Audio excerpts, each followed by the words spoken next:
ሰላም ቤተሰቦች እንዴት ናችሁ? የተለያዩ መረጃዎችን ይዘን ወደ እናንተ መጥተናል። ምንዛሬ ተፈቅዷል፣ ህጉም መቀየሩ ነው ብሔራዊ ባንክ የገለጸው። እንዲሁም ደግሞ የግንባታ ዋጋ ሊቀንስ ነው። አዲሱ መረጃ እነግራችኋለን። የቻይና ዶክተሮች ወደ ኢትዮጵያ መምጣታቸውን የቻይና መንግስት አሳውቋል። ዶክተሮች ልክ ያለው ብሏል። እንዲሁም ደግሞ ቤተሰብ ያልናችሁ ሰብስክራይብ በማድረግ ደግሞ ቤተሰብ እንድትሆኑ በትህትና እንጠይቃለን። ዝርዝር መረጃዎችን አንድ ባንድ እናሳውቃቸው። የኢትዮጵያ ብሔራዊ ባንክ ለግል ተጓዦች የሚፈቀደውን የውጭ ምንዛሪ ወደ 10,000 የአሜሪካን ዶላር ለንግድ ስራ መንገደኞች ደግሞ ወደ 15,000 የአሜሪካን ዶላር ከፍ እንዳደረገ ገልጿል። ዝርዝር መረጃውን የገለጸው የኢትዮጵያ ብሔራዊ ባንክ የውጭ ምንዛሪ ገበያ ስርዓት በይበልጥ ለማሻሻል ከዛሬ ጀምሮ የተወሰኑ የለውጥ እርምጃዎችን ወስጃለሁ ሲል ማሳውቋል። የለውጥ እርምጃዎቹ የኢትዮጵያን የውጭ ምንዛሪ ገበያ ከዓለም አቀፍ አሰራር ጋር ከማጣጣም ባሻገር ለአስመጪዎችና ለውጭ ሀገር ተጓዦች የተሻለ ምቹ ሁኔታን የሚፈጥሩ ናቸው ብሏል። ለአስመጪዎች የቅድመ ክፍያ አድቫንስ ፔመንት መጠን ከ5,000 የአሜሪካን ዶላር ነው ወደ 50,000 የአሜሪካን ዶላር ከፍ የተደረገው። ይህ የማሻሻያ እርምጃ አስመጪዎች ለውጭ ሀገራት አቅራቢዎቻቸው የሚያደርጉትን የውጭ ምንዛሬ ቅድመ ክፍያ አድቫንስ ፔመንት መጠን የሚገድበውን የቆየ አሰራር ለመለወጥ እንደሚረዳም የገለጸ ሲሆን ብሔራዊ ባንክ በአስመጪዎች ላይ የተጣለው የቅድመ ክፍያ ገደብ ከፍ መደረጉን ማስታውቋል። የጤና ባለሙያዎች የሥራ ማቆም አድማቸውን አጠናክረው መቀጠላቸው ተገለጸ። የጤና ባለሙያዎች የጀመሩት የሥራ ማቆም አድማ 8ኛ ቀኑን በያዘበት በአሁኑ ወቅት የትግራይና ኦሮሚያ ክልሎች ጤና ማህበራት ለጤና ባለሙያዎች ጥያቄ አፋጣኝ ምላሽ እንዲሰጥ ጠይቀዋል። የትግራይ ሕክምና ማህበር ግንቦት 10 ቀን 2017 ዓ.ም ለጤና ሚኒስቴር በጻፈው ደብዳቤ መንግስት ለጤና ባለሙያዎች ጥያቄና መብት ተገቢውን ትኩረትና ምላሽ ከመስጠት ይልቅ በአንዳንድ የሀገሪቱ አካባቢዎች የጤና ባለሙያዎችን ጥያቄ እየጣሰ ተገቢ ያልሆነ እርምጃ እየወሰደ መሆኑን አስታውቋል። እነዚህ የሙያ አጋሮቻችን እንዲፈቱ አስፈላጊውን ጫና እንዲደረግ ሲል ለጤና ሚኒስቴር አሳስቧል። ሁሉም የሙያ ማህበራትና ጤና ባለሙያዎች ችግሮችን መፍትሄ ለማበጀት ግልጽና ሁሉን ያሳተፈ ውይይት እንዲደረግ ሲልም ጠይቋል። በተመሳሳይ የኦሮሚያ ሐኪሞች ማህበር በበኩሉም ግንቦት 11 ቀን 2017 ዓ.ም ባወጣው መግለጫም የጤና ባለሙያው የሚገባውን ለመስጠት የሀገሪቱ ኢኮኖሚ አይፈቅድም ቢባል እንኳን እየተራበ እንዲያገለግል፣ እየተጠማ እንዳይማር፣ እየታመመ ማስታገሻ እንዳያጣ የሚያደርግ የኑሮ ሁኔታ እንዲፈጠርለት ሲታገል ቆይቷል ሲል አውስቷል። አክለውም አሁን ላይ በጤና ባለሙያዎች እየተነሱ የሚገኙ ጥያቄዎችን እንደሚደግፍ ገልጾ እየተፈጠረ ያለው ሁኔታ ተባብሶ ጉዳት ከማስከተሉ በፊት ውይይቶች እንዲደረጉና እርምጃዎች እንዲወሰዱ ጠይቋል። ከዚሁ ጋር በተያያዘ በአዲስ አበባ ከተማ የሚገኙ ትልልቅ ሆስፒታሎች ስራ ማቆማቸው ተሰምቷል። ጳውሎስ ሆስፒታል፣ ዳግማዊ ምኒልክ ሆስፒታል፣ ጥቁር አንበሳ ስፔሻላይዝድ ሆስፒታል እንዲሁም በየካቲት 12 ሆስፒታል ቀጠሮ የነበራቸው ታማሚዎች አገልግሎት ማግኘት እንዳልቻሉ ተሰምቷል።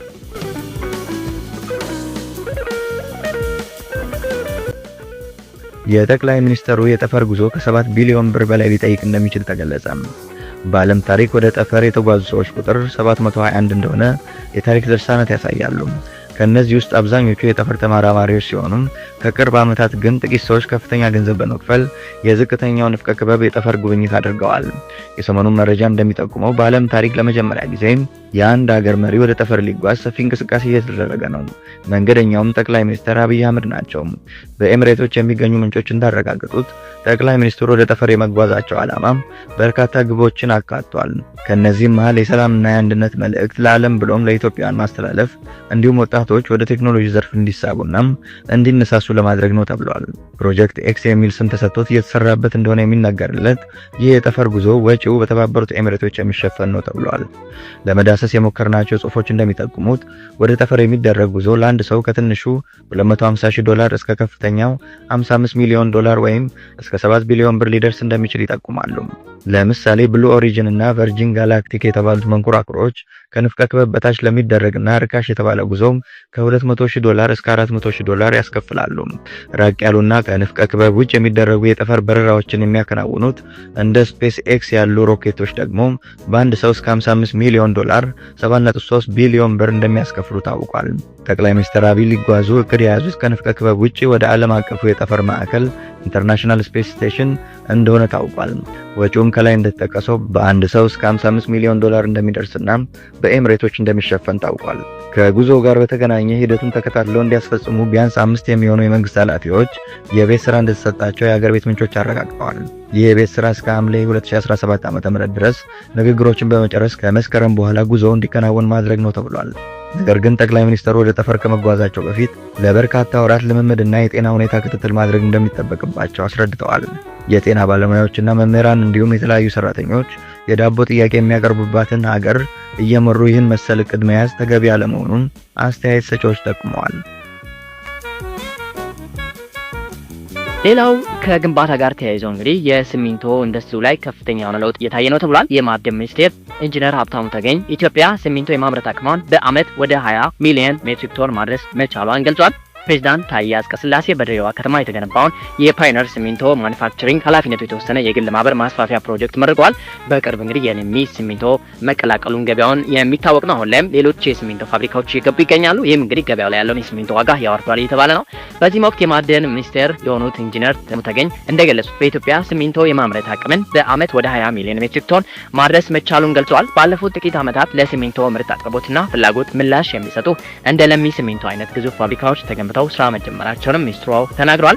ኢትዮጵያ ዘርፈ ብዙ መሰረተ ልማት የምትገነባ ሀገር በመሆኗ የሲሚንቶ ግብዓት ወሳኝ ነው ሲሉም የገለጹ ሲሆን አሁን ላይ የነባር ፋብሪካዎችን ምርታማነት በማሳደግና አዳዲሶችን ወደ ስራ በማስገባት ከሀገር ውስጥ በተጨማሪ ለጎረቤት ሀገራት ሲሚንቶ ማቅረብ የሚያስችል አቅም እየተፈጠረ ነው ብሏል። በዚህም እንግዲህ ኢትዮጵያ ሲሚንቶ የማምረት አቅሟን በአመት ወደ 20 ሚሊዮን ሜትሪክ ቶን ማድረስ መቻሏን ገልጿል።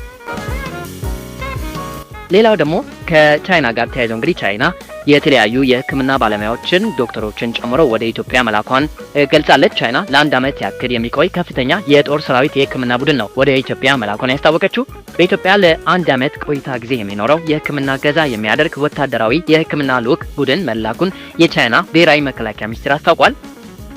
11ኛ ዙር የቻይና ህዝቦች ነጻነት ጦር የሕክምና ረድኤት ቡድን የኢትዮጵያን መከላከያ የሕክምና አገልግሎት ለመደገፍ ጉዞ የጀመረ ሲሆን ከዚህም ጋር ተያይዞ ሚኒስትሩ በሰጠው መግለጫ እንግዲህ ባወጣው ይፋዊ መግለጫ ይህ ወደ ኢትዮጵያ የላክነው ትልቅ ወታደራዊ የሕክምና ባለሙያ ቡድን 14 ወታደራዊ ዶክተሮችን ያቀፈ መሆኑን አስታውቀናል ብሏል። እንደ ሚኒስትሩ መግለጫ ከሆነ ልዑክ ቡድኑ ክሊኒካል ሕክምና፣ የሕክምና ቴክኖሎጂ፣ በሆስፒታል አስተዳደርና የሎጂስቲክ ድጋፍን ጨምሮ የተለያዩ የሕክምና ዘርፎች የተካተቱበት ነው ያለ ሲሆን ሁሉም የልዑኩ አባላት በክሊኒካዊ ሕክምናና በጤና እንክብካቤ አስተዳደር ከፍተኛ ልምድ ያላቸው መሆናቸውንም ጠቁሟል። ቡድኑ ወደ ኢትዮጵያ ጉዞ ከማድረጉ በፊት አጠቃላይ የሀገር ውስጥ ስልጠና ወስዷል ያለው ሚኒስትሩ መግለጫ እንደሚያሳየው ከሆነ እንግዲህ እንደ ስሜትን መቆጣጠር፣ አስቸጋሪ ህመሞችን ማከምና ተላላፊ በሽታዎችን በመከላከልና በመቆጣጠር ላይ ያነጣጠረ ስልጠና ማግኘታቸውንም ገልጿል። ስልጠናዎቹ በተለያዩ ሀገራት የሕክምና እርዳታ ተልእኮችን የመፈጸም ችሎታዎች በእጅጉ የሚያጠናክር ነው ያሉ ሲሆን ቡድኑ በዋነኝነት በአዲስ አበባ ማዕከሉን እንደሚያደርግ ያመላከተው ሚኒስትሩ ለጦር ኃይሎች አጠቃላይ ሆስፒታል የሚያደርገውን ድጋፍ በማስቀጠልና የኢትዮጵያ መከላከያ ሚኒስቴር አዲስ ላቋቋመው ስፔሻላይዝድ ሪፈራል ሆስፒታል አቅም ለማሳደግ እገዛ እንደሚያደርግ ማስታወቋል። 4 የድንጋይ ከሰል ማቀነባበሪያ ፋብሪካዎች ወደ ስራ በማስገባት የሲሚንቶ አምራቾችን አቅም የማሳደግ ስራ እየተሰራ እንደሚገኝም የገለጹ ሲሆን ለኮንስትራክሽን ኢንዱስትሪ የግብዓት አቅርቦት ምላሽ ከመስጠት እንግዲህ በብረት፣ እብነበረድ፣ ሲሚንቶ፣ ሌሎችም መስኮች ስኬታማ የምርታማነት አቅም እየተፈጠረ መሆኑን ሚኒስትሩ ገልጸዋል። የፓዮኒር ሲሚንቶ ፋብሪካ እንግዲህ ከፍተኛ ጥራት ያለው ምርት በማምረት የኢትዮጵያ አዲስ የስራ ባህል ልምምድ መገለጫ ለመሆን መብቃቱን አስታውቋል። ይህም በአጭር ጊዜ እንደተገነባ ገልጸዋል። ባንኮች ጋር ተያይዞ የወጣው መረጃ ሲሆን የግል ባንኮች ጉድም እንደዚሁ እየወጣ ይገኛል።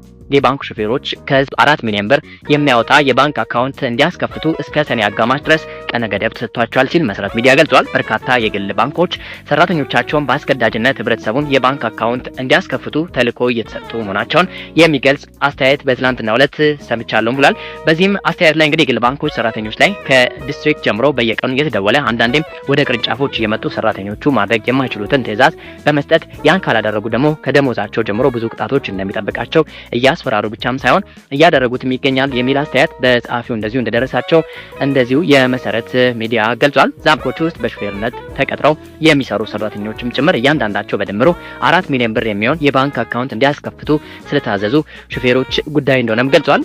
የተለያዩ ባንኮች እንግዲህ ይህንን እያደረጉ እንደሆነና በተደጋጋሚ ጫና እየተፈጠረባቸው እንደሆነ ሹፌሮች ደግሞ ይህንን ማድረግ እንደሚከብዳቸው የገለጹ ሲሆን በተደጋጋሚ እንግዲህ የግል ባንኮች ከሚተቹበት ዋነኛ ጉዳይ አንዱ ሰዎችን በግድ አካውንት እንዲከፍቱ የማድረግና እንደዚሁ ለዘብ ያለ የማርኬቲንግ ወይም ደግሞ በሳልነት ያለው በደንብ የታየ የማርኬቲንግ ስትራቴጂ ይጠቀሙ አይደለም፣ ፕሮፌሽናል አይደለም ሲል እንግዲህ ከፍተኛ የሆነ ወቀሳም ሲቀርብባቸው ነበር። በቀጣይ ተያዥ መረጃዎች ካሉና ሳውቃቸዋለን። መልካም ጊዜ፣ መልካም ቀን ይቆያችሁ።